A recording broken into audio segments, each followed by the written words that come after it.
Today we will be discussing the theoretical frameworks of globalization. What globalization is, theorists that have impacted our understanding, and the impact of globalization. So these are the theorists we will be covering. What is globalization? Garner and Hancock's definition is the formation of world markets and world cultures. My definition is the growing interdependencies across different parts of the world. Historical materialism focuses on change over time regarding the material reality of our social world. These would be physical objects such as food, money, tools, labor, technology. Obviously, technology has evolved since Marx's time and these technologies look very different, but the relations of production are generally unchanged today.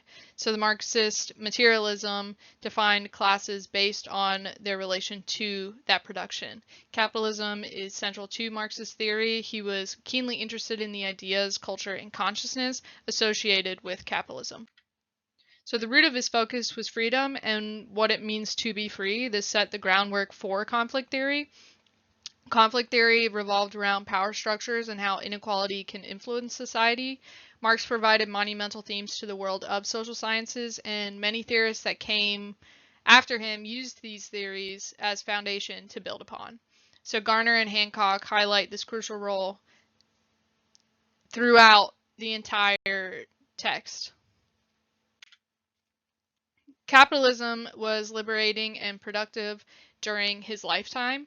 Durkheim discovered the correlation between industrialization and mental distress that occurred in capitalist societies. So he noted factors that largely contributed to his distress, such as individualism and too much freedom. This disrupted collective consciousness, and that's contrary to Marx's thoughts revolving freedom.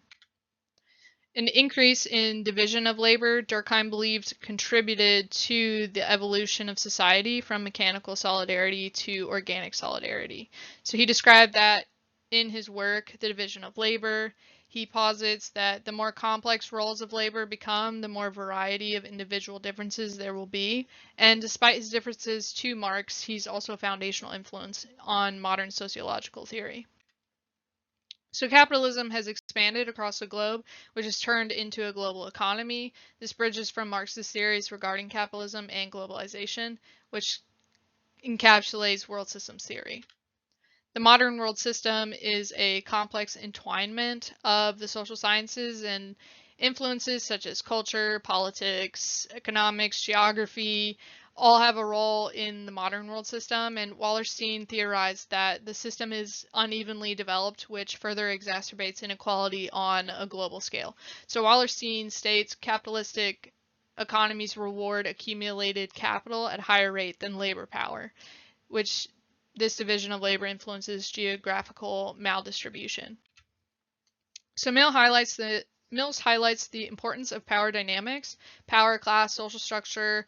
These were key subjects for him. He introduced the concept of the power elite that in modern society is so heavily discussed, especially in the media.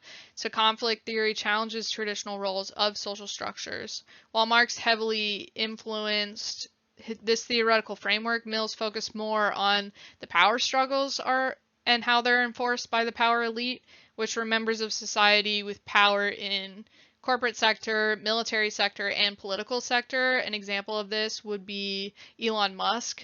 He has significant power and influence in all three sectors of those in America. So C. Wright Mills did not explicitly write about globalization, but he did provide a framework to help us conceptualize global processes in a collective way. Sociological imagination is a concept. That's what he coined. It's where our individual lived experiences connect with broader social structures. So Mills emphasizes that understanding personal troubles is understanding historically relevant public issues. For example, a lot of this was probably happening during the 60s. So this can be applied on a collective global scale, which is also why it's so relevant today.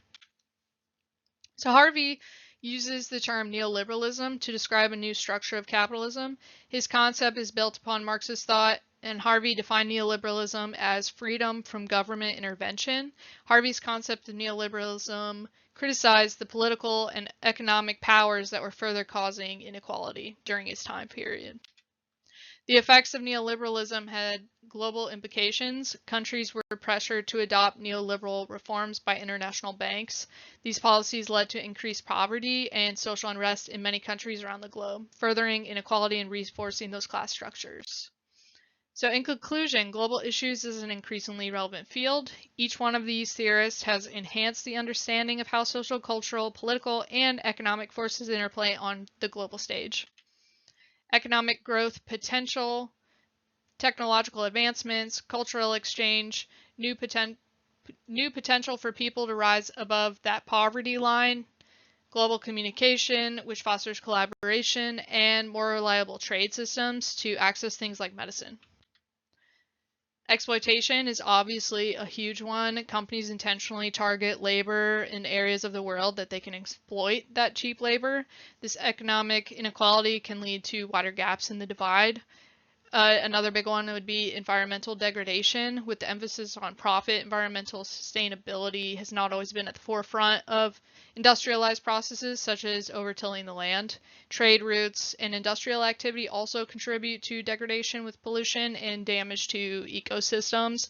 And the dilution of local and regional cultures, such as ethnic foods like quinoa, which is now a superfood in America, creating a high demand for it, where in other parts of the world, those are very important for their ethnic ways of life.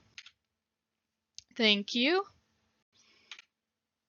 These are my references, our textbook, and both of the places that I pulled all of the imagery from.